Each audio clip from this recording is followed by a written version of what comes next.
Hot topic and issue pag-usapan natin. Dominic Roque umaten sa red carpet premiere ng pelikulang Kingdom. Todo suporta nga si Dominic Roque kay Sue Ramirez at tumalo nga ito sa premiere night ng pelikulang Kingdom na entry sa MMFF Metro Manila Film Festival. Kasama nga niya na naglakad sa red carpet si Marco Gumabaw na boyfriend ni Christine Reyes.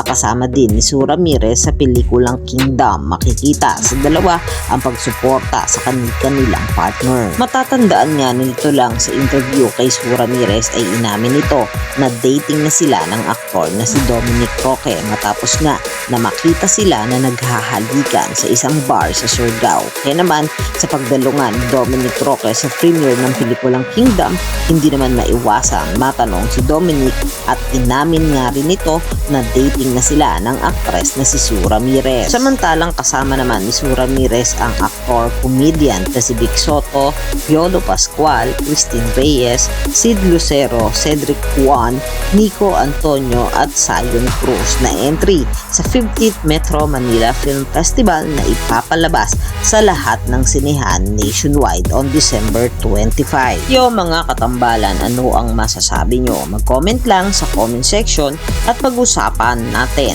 yan ang mga hot topic and issue dito lamang sa Tambalang JK.